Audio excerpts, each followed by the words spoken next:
Welcome to our channel. उम्मीद है कि प्रिपरेशन जोरों शोरों से चल रहा होगा। तो जनरल साइंस के एमसीक्यूज को डिस्कस करते करते हम पार्ट 28 में अब आ चुके हैं। इससे पहले 27 अलग अलग जो है पार्ट्स बनाए गए हैं। फर्स्ट से लेकर 9 पार्ट तक अगर आप देखें तो यहाँ पे हमने फिजिक्स के इंपॉर्टेंट एमसीक्यूज को डिस्कस किया है। पार्ट 10 से लेकर पार्ट 20 तक जो है हमने केमिस्ट्री के इंपॉर्टेंट एमसीक्यूज को डिस्कस किया है। और पार्ट 21 से हमने क्या स्टार्ट किया है, लाइफ साइंस के इंपॉर्टेंट एमसीक्यूज को डिस्कस करना शुरू किया था। अब हम डिस्कस करते करते जो है 28 पार्ट तक आ चुके हैं। इसके बाद 29 और 30 ये जो है और 2 पार्ट इसके बाद आएंगे। और यहाँ पे जो है टोटल ये 30 पार्ट में आपको एटलीस्ट अंडरस्टैंडिंग हो जाएगा कि रेलवे किस तरह क्वेश्चन पूछता है, कैसे प्रिपरेशन करना चाहिए। वैसे तो सारे क्वेश्चंस को हमने डिटेल में डिस्कस किया है, इंपॉर्टेंट के रिलेटेड भी क्वेश्चन डिस्कस कर लिया, इंपॉर्टेंट फैक्ट्स को भी बता दिया। ये सबको अगर आपने नोट डाउन किया होगा और सब चीज को अगर आपने पढ़ लिया होगा तो काफी सारे जो है नॉलेज आपने ऑलरेडी गेन कर लिया होगा। तो इसी हिसाब से आपको प्रिपरेशन करना है। और जितने भी यहाँ पे हमने क्वेश्चन लिया है सारे क्वेश्चन रेलवे के पेपर को एनालिसिस करने के बाद ही लिया गया है। तो इसी तरह के क्वेश्चन आपको एग्जाम में बिल्कुल देखने मिलेगा। तो ये 30 पार्ट्स देखने के बाद जो है कहीं ना कहीं आपके अंदर थोड़ा सा कॉन्फिडेंस बिल्डअप हुआ जरूर होगा, ये तो बिल्कुल श्योर है, क्योंकि बहुत ही डिटेल में सारे क्वेश्चंस को हमने डिस्कस किया है। तो जितने भी स्टूडेंट जो प्रीवियस इन्होंने वीडियोस को नहीं देखा है तो जनरल साइंस का जो प्लेलिस्ट है उसका लिंक डिस्क्रिप्शन बॉक्स में दिया गया है, जहां जाकर सारे वीडियोस को जरूर देखिए। जैसे फिजिक्स पार्ट 1 से पार्ट 9 में है सारे इंपॉर्टेंट कॉन्सेप्ट टॉपिक्स, उसके साथ साथ न्यूमेरिकल भी फाइनली डिस्कस करके एमसीक्यूज को वहां पे हमने खत्म किया था। फिर केमिस्ट्री को भी बहुत अच्छे से कवर अप किया, जितने इंपॉर्टेंट कॉन्सेप्ट्स हैं, केमिकल इक्वेशंस हैं, रिएक्शंस हैं, सारे चीज़ों को एक एक जो यहाँ पे स्पेसिफिक चीज़ें हैं सबको जो है यहाँ पे हमने एक्सेप्शंस वगैरह जितना हो सके क्वेश्चंस को हमने डिस्कस यहाँ पे किया था। उसके बाद 21st पार्ट से जो है हमने यहाँ पे लाइफ साइंस स्टार्ट किया है और ये 28 पार्ट आ चुका है। तो टोटल जो है 30 पार्ट का जो है ये पूरा सीरीज है जनरल साइंस का। सारे वीडियोज़ को जरूर देखना, बहुत ही इंटरेस्टिंग वे में सारे क्वेश्चंस को कवर अप किया गया है। कहीं ना कहीं प्रिपरेशन में आपको बहुत ज़्यादा मदद करने वाला है। ये नहीं कहा जा सकता कि हाँ यही क्वेश्चन रेलवे के एग्जाम में आएंगे, लेकिन इसी तरह के क्वेश्चंस आएंगे। जो टॉपिक्स बताए गए हैं इसी तरह के टॉपिक से जो है पूरा क्वेश्चंस बनेंगे। और काफ़ी सारे क्वेश्चन हाँ यहाँ से देखने एग्जाम में बहुत सारे क्वेश्चन आपको देखने भी डायरेक्टली मिलेंगे, क्योंकि रेलवे के पेपर से ही सारे क्वेश्चन बनाए गए हैं, सारे पेपर्स को एनालिसिस करने के बाद ही बनाए गए हैं। तो ऑब्वियसली रेलवे जब इसी तरह क्वेश्चन पूछता है तो कुछ क्वेश्चन तो देखने मिलेगा ही यहाँ पे, लेकिन यहाँ पे कहीं ना कहीं आपका अंडरस्टैंडिंग बढ़ेगा, नॉलेज भी बढ़ चुका होगा, कॉन्फिडेंस लेवल भी आपके अंदर जरूर होगा। तो चलिए बिना टाइम वेस्ट करते हुए फाइनली ये 28 पार्ट को स्टार्ट करते हैं। और यहाँ पे थोड़ा सा हमने कोशिश किया कि इस पार्ट में थोड़ा ज़्यादा क्वेश्चंस को लिया जाए, इसलिए थोड़ा सा स्पीड में चलेंगे ताकि ज़्यादा से ज़्यादा जो है क्वेश्चंस को कवर अप किया जा सके डिटेल में। डीएनए इज, तो डीएनए जो है ये पॉजिटिवली चार्ज है, नेगेटिवली चार्ज है या न्यूट्रल है, या फिर कैंट बी सेड नेगेटिवली या पॉजिटिवली चार्ज है। तो इसका सही जवाब ये है ऑप्शन नंबर 2 नेगेटिवली चार्ज है। डीएनए नेगेटिवली क्यों चार्ज है? क्योंकि इसमें जो है फॉस्फेट ग्रुप जो है प्रेजेंट होता है। जो शुगर फॉस्फेट ग्रुप है यही बैकबोन होता है डीएनए का, जिसके वजह से ये जो है नेगेटिवली जो है ये चार्ज होता है। तो इसका फुल फॉर्म भी याद रखना जो पूछा जाता है, डीऑक्सी राइबो न्यूक्लिक एसिड जो है ये इसका फुल फॉर्म है। A layer of fibrous tissue covered the outside of liver is called, तो layer of fibrous tissue that covers the outside of liver जो है इसे ग्लीसन्स कैप्सूल जो है ये कहा जाता है। इससे प्रीवियस पार्ट में हमने डिस्कस किया था जो मेम्ब्रेन है, डबल लेयर मेम्ब्रेन है जो कि कवर करता है हार्ट को। तो इसी तरह हर एक जो है वीडियोस में अलग अलग जो है हमने चीज़ों को डिस्कस किया है। Every part is interrelated to each other. इसी वजह से जो जनरल साइंस का प्लेलिस्ट है उसका लिंक डिस्क्रिप्शन बॉक्स में दिया गया है। जाके ये 30 के 30 वीडियो अगर आपने देख लिया तो कहीं ना कहीं जो है आप बहुत कुछ सीख जाओगे। ठीक है, इसके साथ साथ प्रिपरेशन बनाए रखना, हार्डवर्क लगातार करते रहना। टारगेट ये है कि 40 आउट ऑफ 40 किस तरह जो है हम स्कोर कर पाए, यही टारगेट है। इसीलिए बेस्ट ऑफ बेस्ट क्वेश्चन हमने भी इंक्लूड किया है। और बेस्ट ऑफ बेस्ट क्वेश्चन जो है आपको भी पढ़ना चाहिए, साथ में उसी हिसाब से थ्योरीज को अच्छे से पढ़ें। एनसीईआरटी क्लास 9 क्लास 10 का जो है साइंस के बुक को ये आप जरूर अच्छे से जो है ये पढ़ें, ताकि जो है यहाँ पे और ज़्यादा आप अच्छा एग्जाम में कर पाए। तो मेहनत करते रहिए, सारे वीडियोज़ को देख लीजिए, कहीं ना कहीं जो है आपके अंदर एक नया कॉन्फिडेंस जरूर बिल्ड हो जाएगा। प्रिपरेशन भी बहुत अच्छा से फिर चलता रहेगा, ताकि आप समझ लें, क्योंकि सारे क्वेश्चन रेलवे के पेपर से ही बनाए गए हैं। Which one of the following plasma protein help in maintaining the osmotic pressure between the blood vessels and tissue? तो इनमें से कौन सा जो है ये प्लाज्मा प्रोटीन है जो कि osmotic pressure between blood vessels and tissue के बीच में मेंटेन करने में मदद करता है? तो उसका सही जवाब है यह है एल्बुमिन। ठीक है, अगेन क्वेश्चन ये बन सकता है कि एल्बुमिन किसका पार्ट है? ठीक है, ये आरबीसी का पार्ट है, डब्ल्यूबीसी का पार्ट है, प्लेटलेट्स का पार्ट है, ब्लड प्लाज्मा का पार्ट है। तो ये जो है एल्बुमिन जो है ये ब्लड प्लाज्मा में पाया जाता है, ब्लड प्लाज्मा का जो है पार्ट है। तो इसका जो रोल होता है ये क्या होता है? Maintaining the osmotic pressure between the blood vessel and tissue. Erythropoietin hormone is secreted by which organ of the body? तो इरिथ्रोपोइटीन हार्मोन ये कहाँ से सीक्रेट होता है? ये जो है किडनी से जो है ये सीक्रेट होता है। हाँ, स्मॉल अमाउंट में ये लीवर से भी सीक्रेट होता है, नोट डाउन आप कर सकते हैं साथ में। कि बहुत एक स्मॉल अमाउंट में जो है इरिथ्रोपोइटीन जो हार्मोन है ये जो है लीवर से सीक्रेट होता है, लेकिन ज़्यादातर अगर हम देखें तो ये किडनी से जो है ये सीक्रेट होता है। और इसका फिर फंक्शन क्या है, तो इसका जो फंक्शन है it influences the rate of production of red blood cells, erythrocytes जिन्हें कहा जाता है। तो आरबीसीज का जो है प्रोडक्शन में जो है ये मदद करते हैं। It influences the production of RBCs, जिन्हें आरबीसीज को आपको पता है कि इन्हें इरिथ्रोसाइट्स जो है ये कहा जाता है। Simplest form of sugar and the most basic unit of carbohydrates, तो सिंपलेस्ट फॉर्म ऑफ शुगर यानी कि ये शुगर को फर्दर जो है ब्रेक डाउन नहीं किया जा सकता है बाय हाइड्रोलाइसिस, तो उसे हम कहेंगे सिंपलेस्ट फॉर्म ऑफ शुगर। तो किसे कहा जाता है, मोनोसेक्राइड्स को जो है सिंपलेस्ट फॉर्म ऑफ शुगर कहा जाता है, या फिर बेसिक यूनिट ऑफ कार्बोहाइड्रेट भी पूछा जाए तो मोनोसेक्राइड इसे हम कह सकते हैं। एग्जाम्पल ले लेते हैं, एग्जाम्पल याद रखें कौन सा इनमें से मोनोसेक्राइड है पूछा जा सकता है। ग्लूकोज हो गया, फ्रुक्टोज हो गया, गैलेक्टोज हो गया। गैलेक्टोज कहाँ पे पाए जाते हैं, गैलेक्टोज जो है ये खास करके डेयरी प्रोडक्ट्स में पाए जाएंगे।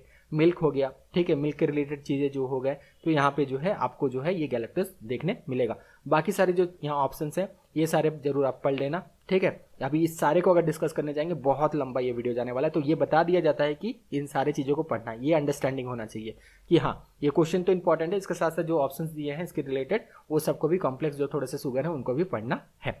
Most mineralise tissue in human body, तो मोस्ट मिनरलाइज टिश्यू कौन सा है ह्यूमन बॉडी में, तो ये है एनामल, ठीक है। टीथ एनामल जो है स्ट्रॉन्गेस्ट जो है, अगर हम कह सकते हैं कुछ भी बॉडी में अगर हम सबसे स्ट्रॉन्गेस्ट अगर देखें तो ये एनामल ही है, ठीक है। और 90% 96% अगर हम देखें, लिख लीजिए, नोट डाउन कर लीजिए, 96% जो है एनामल जो है ये मिनरल बेसिकली होता है। स्ट्रॉन्गेस्ट जो है ये बॉडी में अगर हम देखें सबसे स्ट्रॉन्गेस्ट अगर कुछ है तो ये टीथ एनामल ही है।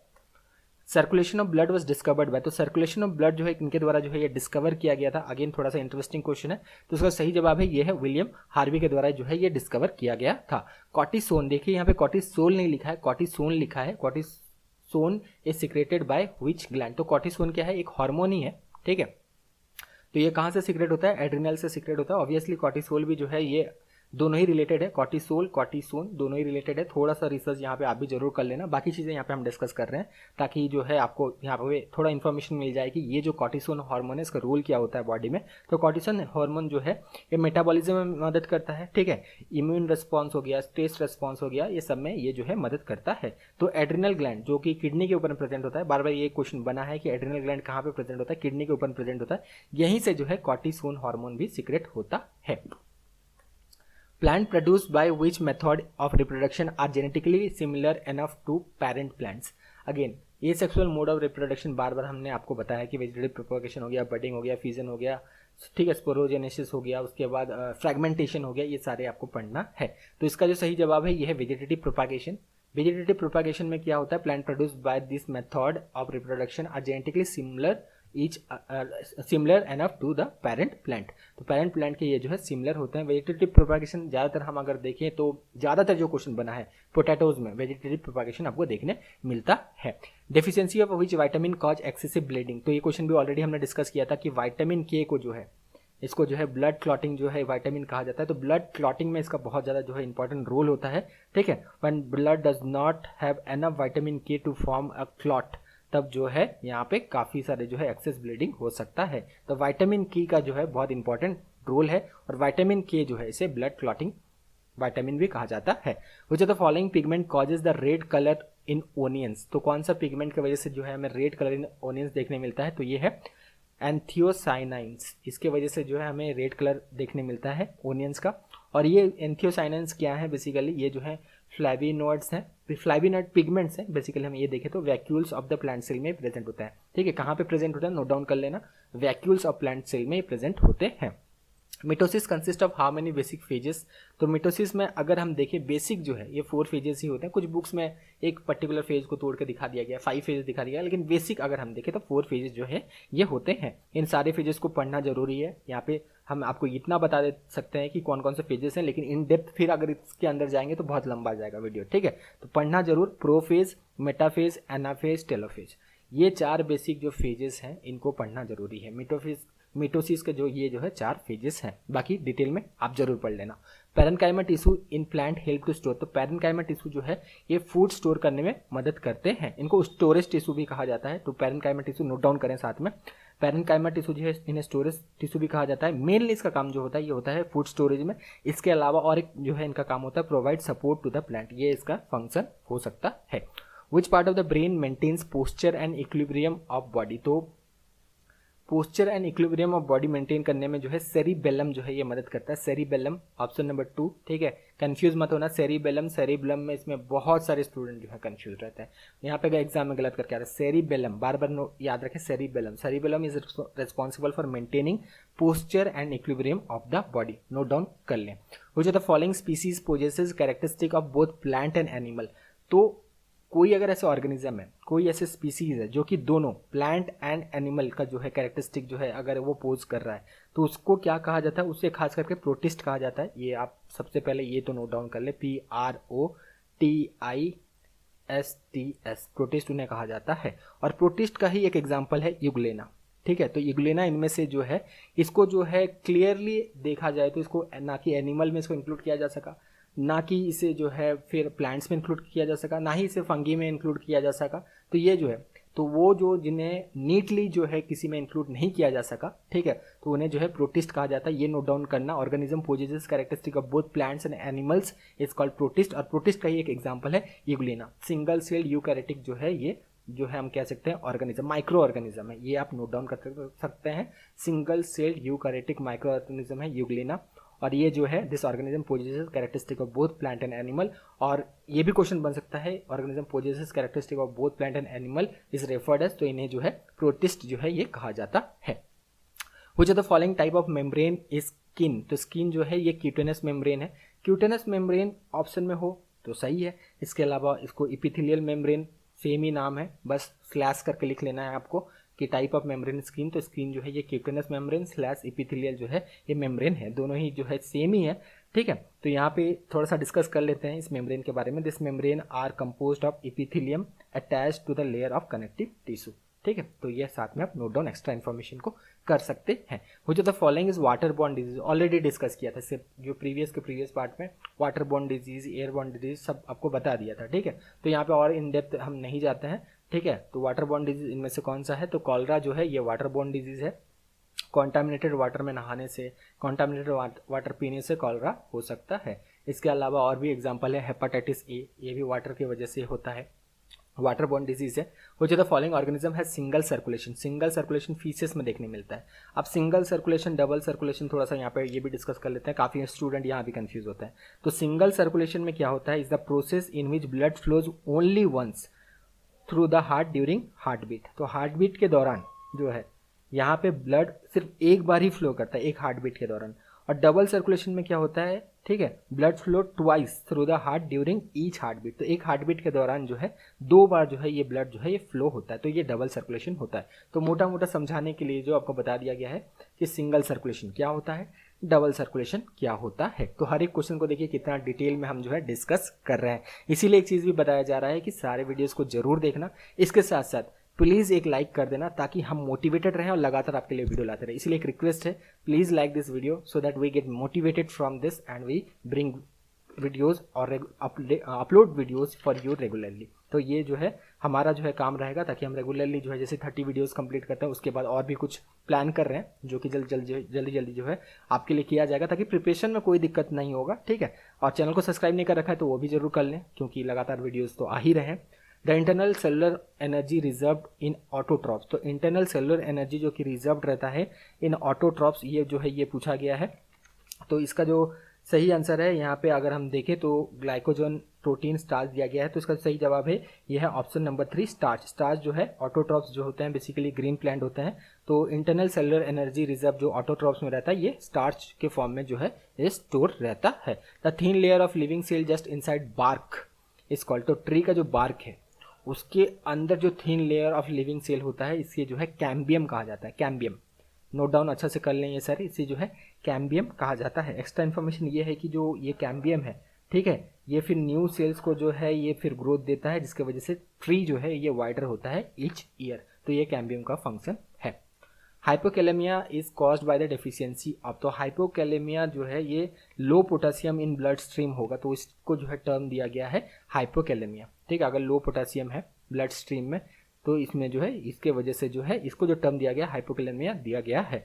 और इसके वजह से क्या हो सकता है, फॉर एग्जांपल जो नॉर्मल हार्ट जैसे फंक्शन करता है उसमें कुछ जो है प्रॉब्लम आ सकता है अगर यहाँ पे लो पोटेशियम लेवल है इन ब्लड स्ट्रीम, तो इस तरह का जो है ये चीज़ें हो सकता है। थोड़ा रिसर्च आप भी कर लेना। एक एग्जांपल हमने दे दिया कि अगर हाइपोकैलेमिया होता है, मैंने अगर हम देखें इसका मतलब ये होता है कि अगर हम देखें कि लो पोटेशियम है इन ब्लड स्ट्रीम, तो इसमें जो नॉर्मल हार्ट बीट जिससे फंक्शन करता है उसमें से थोड़ा दिक्कत आ सकता है। इसके अलावा और भी देख लेना क्या क्या प्रॉब्लम्स होते हैं। विच vitamin enhance calcium absorption in body, तो कैल्शियम एब्जॉर्प्शन में कौन सा इनमें से वाइटामिन मदद करता है, तो इसका जो सही जवाब है ये है वाइटामिन डी। ठीक है, विटामिन डी जो है it increase the calcium absorption from the intestine into the blood stream, ये इसका फंक्शन है। तो इंटेस्टाइन से ब्लड स्ट्रीम में जो है ये बेसिकली कैल्शियम एब्जॉर्प्शन में मदद करता है vitamin D. Which tissue make plant hard and strip, तो कौन सा जो टिश्यू है ये प्लांट को हार्ड एंड स्टिफ बनाता है, तो उसका सही जवाब है ये है स्केलेनकाइमा। तो जितने भी ये सारे टिश्यूज हैं इनके बारे में पढ़ना जरूरी है, थोड़ा सा हम भी डिस्कस कर लेते हैं क्योंकि छोटा सा ही है। ठीक है, जहाँ बहुत बड़ा होगा वहाँ पे हम डिस्कस नहीं कर पाएंगे, काफी टाइम वेस्ट होगा। तो स्केलेनकाइमा जो है मेन फंक्शन इनका होता है hardening the different part of the plant. Sclerenchyma का आप नोट डाउन कर लें। पैरेनकाइमा का जो मेन फंक्शन होता है फोटोसिंथेसिस एंड स्टोरेज। ठीक है, पैरेनकाइमा का जो है ये होता है, अभी हमने डिस्कस किया फूड स्टोरेज, ठीक है, and support to the plant, ये हमने डिस्कस किया। तो फोटोसिंथेसिस एंड स्टोरेज पैरेनकाइमा का काम रहता है। कॉलेनकाइमा अगर हम डिस्कस करें तो कॉलेनकाइमा जो है ये मैकेनिकल सपोर्ट प्रोवाइड करती है to young stems and leaves. तो यंग जो स्टेम्स एंड लीव्स है इनको जो है मैकेनिकल सपोर्ट ये प्रोवाइड करती है। और एक सिमिलर क्वेश्चन है, which of the following permanent tissue cells are dead, तो स्केलेनकाइमा जो है they are composed of dead tissue. तो स्केलेनकाइमा जो है इसका जो है सही जवाब है option number 1। Metal present in insulin, तो इंसुलिन जो है कहाँ से सीक्रेट होता है, बार बार डिस्कस किया था, पैनक्रिएटिक बीटा सेल से। ठीक है, पैनक्रियाज से सीक्रेट होता है, पैनक्रिएटिक बीटा सेल से सीक्रेट होता है। उसके अलावा पैनक्रियाज में और जो सेल पाए जाते हैं, अल्फा सेल जो पाए जाते हैं, बीटा सेल पाए जाते हैं, सी सेल्स पाए जाते हैं, इनका क्या क्या फंक्शन है ऑलरेडी प्रीवियस पार्ट में डिस्कस किया है। तो सारे वीडियोस जरूर देखें। आगे बढ़ते हैं। Which metal is present in insulin, तो जिंक प्रेजेंट होता है। Which of the following is essential for synthesis of thyroxine, तो ये भी क्वेश्चन कॉमन है। ठीक है, आयोडीन, ये शायद हम सेकंड टाइम आयोडीन डिस्कस कर रहे हैं। तो आयोडीन जो है सिंथेसिस ऑफ थायरोक्सिन के जो है सिंथेसिस में आयोडीन जो है ये बहुत ज़्यादा मदद करता है। तो आयोडीन डेफिशिएंसी नहीं होना चाहिए। आयोडीन का अगर डेफिशिएंसी होगा तो यहाँ पे जो है कहीं ना कहीं जो है ये जो है जो थायरोक्सिन है जो मेन हार्मोन है release from the thyroid gland, तो यहाँ पे जो है इसमें दिक्कत हो सकता है। थायराइड ग्लैंड जो है प्रॉपर फंक्शन यहाँ पे नहीं करेगा। ठीक है, तो एक चीज़ और आप याद रख सकते हैं, जैसे आयोडीन एक माइक्रोन्यूट्रिएंट है जो कि बहुत ज़्यादा इंपॉर्टेंट होता है for the functioning of thyroid gland और सिंथेसिस ऑफ थायरोक्सिन। इसी तरह एक स्लैश देखें, नोट डाउन करें, सेलेनियम भी इंपॉर्टेंट है। सेलेनियम SELENIUM, सेलेनियम भी जो है फंक्शनिंग के लिए कहीं ना कहीं इंपॉर्टेंट है। अगर आयोडीन ना दिया हो, कभी क्वेश्चन अगर टफ बना दिया जाए तो ये माइक्रोन्यूट्रिएंट भी इंपॉर्टेंट है for the functioning of thyroid gland. The part of alimentary canal where water get absorb from the food, तो लार्ज इंटेस्टाइन में होता है। ठीक है, पानी हम खाते हैं, खाना खाते हैं, पानी खाते नहीं है, रियली सॉरी, पानी हम पीते हैं, तो पानी पीते हैं, खाना खाते हैं, तो ये ऑटोमेटिकली स्टमक में मिक्सअप हो जाता है। तो लार्ज इंटेस्टाइन में जो है यहाँ पे जो है water get absorb from the food, तो लार्ज इंटेस्टाइन में होता है। Goitre is caused by the deficiency of, यहाँ पे आंसर दे दिया गया है, इसका सही जवाब है आयोडीन। ठीक है, तो गोइटर जो है इसका और एक नाम है एनलार्ज्ड थायराइड को गोइटर कहा जाता है। ठीक है, एनलार्ज्ड थायराइड को गोइटर कहा जाता है। Irregular growth of thyroid gland located in the base of the neck, जो base of the neck below the Adam's apple, तो वहाँ पे थायराइड जो है प्रेजेंट होता है। ऑब्वियसली अभी हमने बात किया कि आयोडीन जो है थायराइड ग्लैंड के फंक्शनिंग के लिए बहुत ज़्यादा इंपॉर्टेंट होता है। अगर डेफिशिएंसी हो जाए तो एनलार्ज थायराइड हो सकता है, जिसे हम गोइटर कहते हैं। The organ of कॉटी is concern with, तो ऑर्गन ऑफ कॉटी जो है it is concern with, it is basically the receptor organ for hearing. ठीक है, तो ये हियरिंग से जो है रिलेटेड है। ये कहाँ पे प्रेजेंट होता है, again receptor organ of hearing, तो ये जो है इनर ईयर में प्रेजेंट होता है। So option number 2 is correct. Which is the carrier of heredity material, तो हेरिडिटी मटेरियल को इनमें से कौन सा जो है कैरी करता है, पूरा डिस्कस किया था, क्रोमोजोम, DNA, जीन, सब कुछ ऑलरेडी डिस्कस किया हुआ है। तो इसका जो सही जवाब है यह है ऑप्शन नंबर 3। ठीक है, तो कैरियर ऑफ हेरिडिटी मटेरियल जो है यह है जीन्स। रिमेटिज्म मेनली इफेक्ट, तो रिमेटिज्म जो है ये मेनली जॉइंट्स को जो है ये इफेक्ट करता है, जॉइंट पेन इसके वजह से होता है। तो ये बिल्कुल ध्यान रखना, रिमेटिज्म जो है ये जो है जॉइंट पेन की वजह से जो है ये होता है, इफेक्ट द जॉइंट, हैंड के जो जॉइंट्स हो गए, रिस्ट में जो जॉइंट्स हो गए, नीज में जो है जॉइंट्स हो गए। इसी तरह और एक हमने डिस्कस किया था गाउट। गाउट भी एक टाइप ऑफ कह सकते हैं, एक फॉर्म है, it is a form of rheumatism, जिसमें क्या होता है अगर ब्लड स्ट्रीम में बहुत ज़्यादा यूरिक एसिड होता है तो जॉइंट्स में जाके यूरिक एसिड जब क्रिस्टलाइज हो जाता है तो ये जॉइंट्स को अटैक करते हैं, जिसके वजह से गाउट की वजह से भी सीवियर पेन्स होता है जॉइंट्स में। तो रिमेटिज्म, गाउट, ये दोनों याद रखना। और से गाउट के रिलेटेड एक क्वेश्चन हमने इसी में ही कवर अप किया है। वो जो one of the following system of our body is attacked by HIV, ये भी डिस्कस किया था। इम्यून सिस्टम को जो है ये HIV जो है डिस्ट्रॉय कर देते हैं। HIV जो वायरस है ये हमारे इम्यून सिस्टम को जो है ये डिस्ट्रॉय कर देते हैं, WBCs को डिस्ट्रॉय कर देते हैं, जिसमें बॉडी जो है ये डिजीज के साथ फाइट नहीं कर पाता है।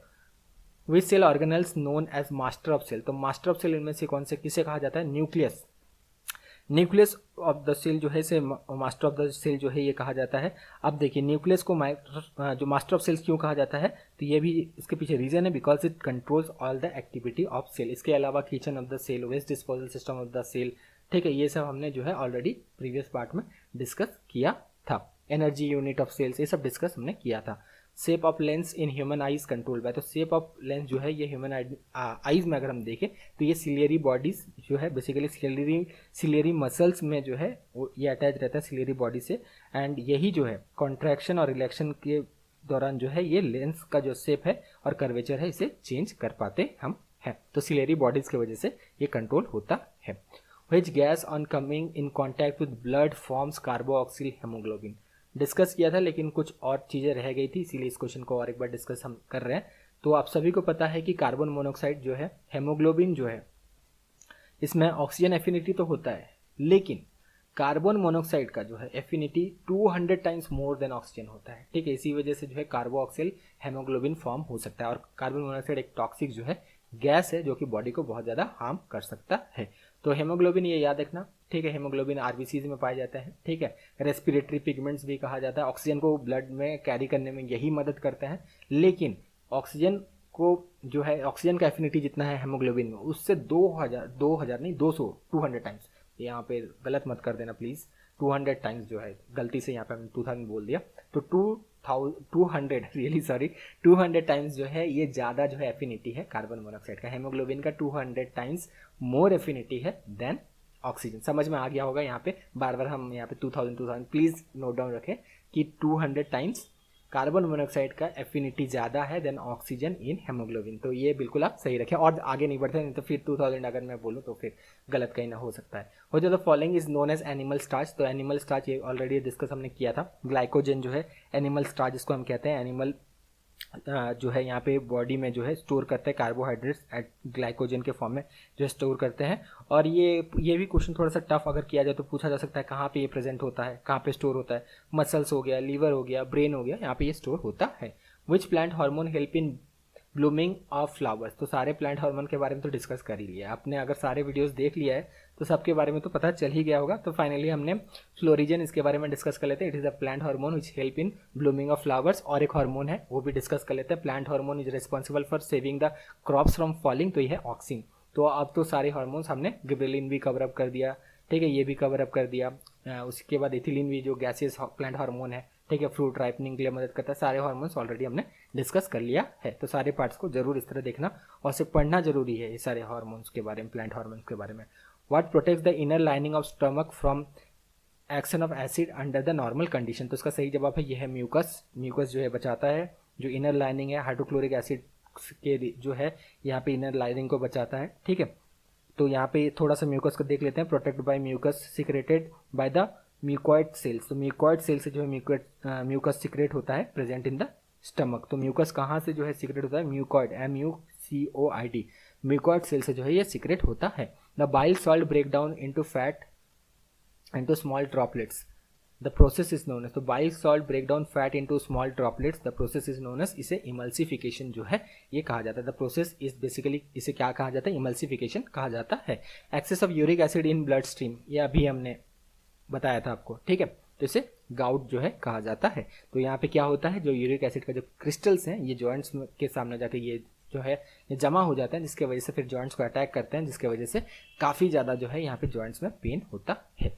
हो जाता following is an example of ectoparasitic, तो एंडोपैरासाइटिक एक्टोपैरासाइटिक दोनों को पढ़ना जरूरी है। एक्टोपैरासाइटिक वो होते हैं जो कि एनिमल्स के बाहर में रहते हैं, बॉडी के जो है देखिए बॉडी के बाहर एक्सटर्नली जो है प्रेजेंट होता है, जैसे लीच हो गया, टिक्स हो गया, ठीक है, हेयर टिक्स हो गया, हमारे बहुत सारे लोगों में जो है इंसानों में हेयर टिक्स, तो ये जो है एक्टोपैरासाइटिक में आएंगे। एंडोपैरासाइटिक वो जो है जो पैरासाइटिक जो एनिमल के अंदर रहते हैं, ठीक है। तो ये बिल्कुल देख लेना। तो इनमें से जो है लाइस जो है ये एग्जाम्पल है एक्टोपैरासाइटिक का।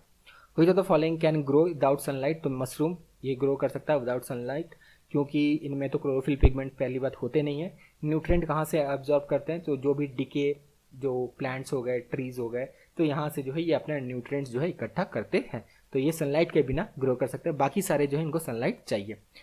Which of the following enzyme aid to coagulation of blood, तो इनमें से कौन सा एंजाइम जो है it provide aid to coagulation of blood. तो अगेन ये इस तरह का भी क्वेश्चन जो है इंपॉर्टेंट हो जाता है, और इससे पहले भी हमने डिस्कस किया था। तो इसका जिसका सही जवाब है यह ऑप्शन नंबर 3 थ्रोम्बिन। तो ये थ्रोम्बिन क्या करता है, it converts fibrinogen into fibrin which is the integral step for the clot formation. तो थ्रोम्बिन क्या करता है, ये फाइब्रिनोजेन को फाइब्रिन में कन्वर्ट करता है which is basically a integral part for clotting of blood.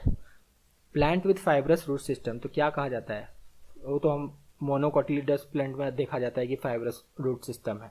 तो मोनोकोटिलिडन प्लांट इनमें से कौन सा है, डाइकोटिलिडन कौन सा है, ये सब थोड़ा सा पढ़ लेना, यहाँ से बिल्कुल बनता है, उतना इन डेप्थ अभी नहीं जाते हैं, लेकिन इनमें से मोनोकोटिलिडन व्हीट है। और थोड़ा सा एग्जांपल नोट डाउन कर लें, मेज मोनोकोटिलिडन हो गया। मोनोकोटिलिडस प्लांट में आपको जो है ये फाइब्रस रूट सिस्टम जो है ये देखने मिलेगा, ठीक है। मेज हो गया, पैडी हो गया, व्हीट हो गया, ग्रास हो गया, ये सारे जो है ये फाइब्रस रूट सिस्टम इनमें देखने मिलेगा।